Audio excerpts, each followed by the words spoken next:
Sawadee Cop. All right, continuing on with the combination of the 80-20 principle, right? Narrowing down which customers, which products, which advertising, everything in your business leads to the most revenue. 80-90% of your income is coming from this amount of customers and marketing and advertising, etc.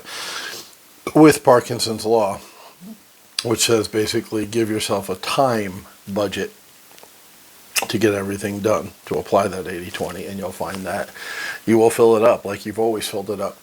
So just make it a smaller bucket. You'll fill it up quicker. A dozen cupcakes and one question. Love of bustle is not industry, Seneca. There you go. There's that Stoic he talks about and references quite a bit, Seneca. So love of bustle is not industry. You're not actually working because you're running around looking like you're working, or like Tim says, the modern day version of that, you're running around with a cell phone pressed to your ear. Look busy. Well, look busy is great if you're employed and getting paid by the hour. But if you ever want to be anything more than that, looking busy isn't enough. You got to actually produce. Mountain View, California. Saturdays are my day off. I offered to the crowd of strangers staring at me. Friends of a friend. It was true. Can you eat all bran and chicken 7 days a week? Me neither. Don't be so judgmental. Between my 10th and 12th cupcakes, he was scarfing fucking cupcakes. So he wrote a book called 4 Hour Body. And if you're trying to get in shape or bodybuild or lose weight, I highly recommend the book because he really gets into the science of losing weight. And once again, life hacks. He's a life hacker. So the book is filled with shortcuts and how to gain the maximum amount of muscle in the shortest period of time, or the maximum amount of health benefits, or lose the most weight in the shortest period of time. And he has a diet where you are on this basically low carb or no carb diet for 6 days, and then on the 7th day you eat whatever you want. He calls it a cheat day. Psychologically, the cheat day makes you feel like you're not denying yourself, like a pizza. I had a pizza the other night, 2 nights ago. My buddy, he bought a whole large friggin' pizza. I used to routinely eat 4 slices. I ate 3 and I was stuffed and felt sick and paid for it later on and all that crap. He ate 5 because he's just one of these, he could just, dude, anything he does 1000%. So if there's pizza, he's going to eat some fucking pizza. And, that would be a cheat day. If, like, you crave pizza like I do, or barbecue, or anything that's not on the diet, sugar, bread, sweets, cupcakes, you eat it on the cheat day. You shove everything in your mouth that you want to shove in. And psychologically, it's like, okay, I can do the 6 days because I know the 7th day is coming. That helps. But also, calorically, he's shown that blip works, and that by Monday or Tuesday, you'll be back down on the weight loss program. 4 Hour Body, great book. Like I said, I bought all of his stuff. What's funny? That's the one that I think hasn't come yet. The 4 Hour Chef hasn't come yet. I'm still waiting on that. I ordered that back when I ordered all these, Tool of the Titans, Tribe of Mentors, and 4 Hour Body. I do have that, so I will start reading that again. Great book. Anyway, so he's on his cheat day, and he's eating a dozen fucking cupcakes. Okay, man, whatever works. The diet works. If you see him now, YouTube him, whatever, Google him, he's thin. He's in good shape. And he's eating a dozen cupcakes on Saturdays.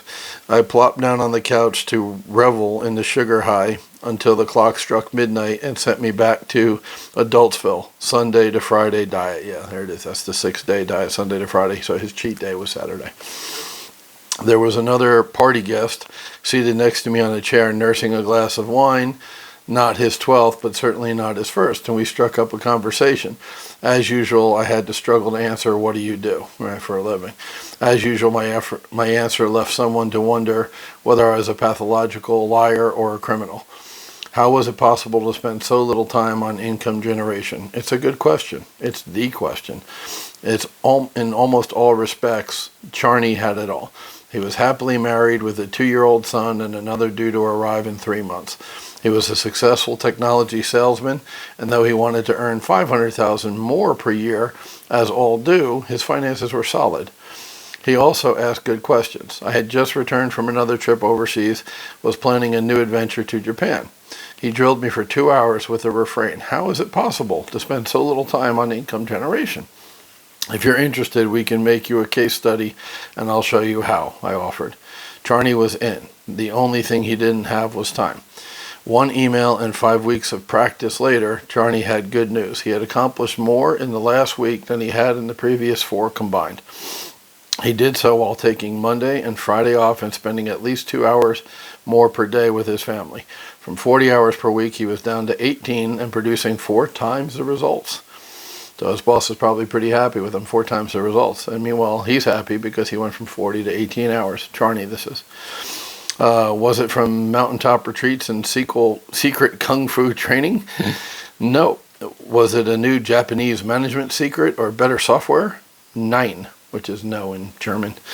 I just asked him to do one simple thing, consistently without fail. At least 3 times per day, at scheduled times, he had to ask himself the following questions. Am I being productive or just active? Right? Busy work. Charney captured the essence of this with the less abstract wording. Am I inventing things to do to avoid the important? Right? Either one, same thing, to say the same thing. He eliminated all the activities he used as crutches and began to focus on demonstrating results instead of showing dedication.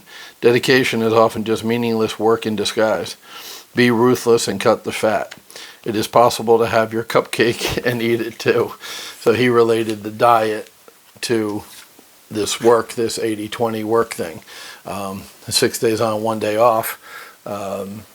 He related that to productivity, to once again give you a demonstration of the 80-20 principle. So obviously Carney did that, 4 times more productive. That's huge.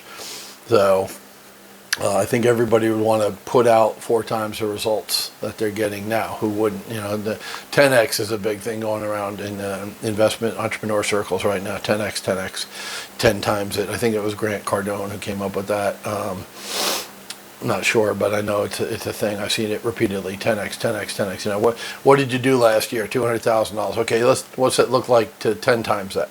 Right, to do $2 million a year.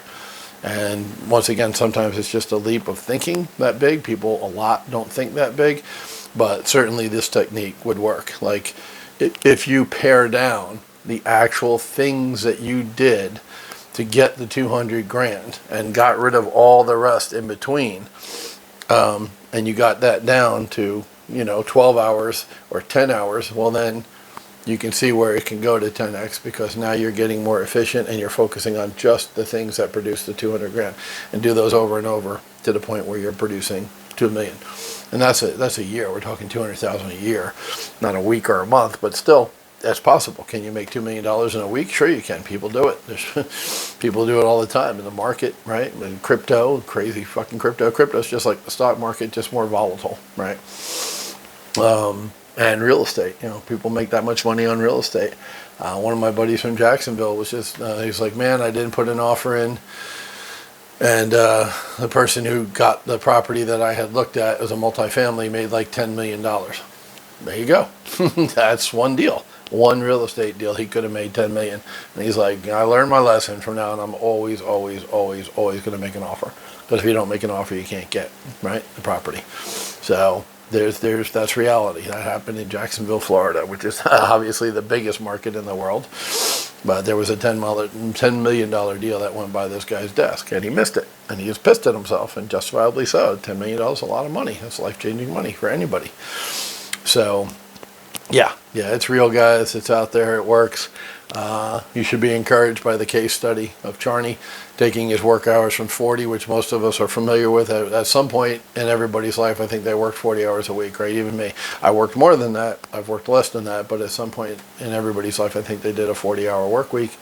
That's the norm. And he got it down to 18 while making his bosses super happy because he produced 4 times the results. If you even did double the results, they would be happy, your bosses, right? They'd be happy with the same results. With you working half the time, they're fine. You were employed by them, producing X amount of results, X amount of income for them. Because if you don't understand this, when you work for somebody else, if you're not making them money on top of your salary, they will fire you, right? You're generating income for the business, their business.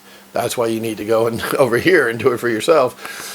But if you're gainfully employed, if somebody's writing you a paycheck, understand that you as an individual are generating more income for that business than they're paying you in salary. So here, he not only met that while reducing his hours, he multiplied it by 4. So his boss was ecstatic, loved him, didn't dare question, why don't I not see you around the office as much anymore, blah, blah, blah, because he's getting 4 times the results. They just want income. The bosses, the corporations, they just want income, and so do you. So now that he knows he can generate 4 times the income in half the time, how long do you think before he's working on his own? Right, not very long, because like, why give the corporation the income, right? If you're generating 4 times, let's say he made the corporation 100,000, right? Now he's making them 400,000. Well, how about he makes the 400,000, right? Plus his salary, whatever his salary was. The corporation was paying overhead and paying his salary. So the point is that when you start being a super producer like that, it doesn't take long for you to want to be autonomous. And that's really the name of the game. Generate income for yourself and not for an entity or another person. So, cool beans. And don't worry, when you start a company, there'll always be people wanting to work for you because they're scared. They want stability, whether it's real or imagined, and they're scared to go on their own. So there'll always be employees for your ventures if you become a business owner. Always. There'll always be people just looking for a job. They don't think like we do. That's the main difference. All right, guys, that's it. Good stuff again today. Kept it pretty good, 11 minutes. You all have a good day.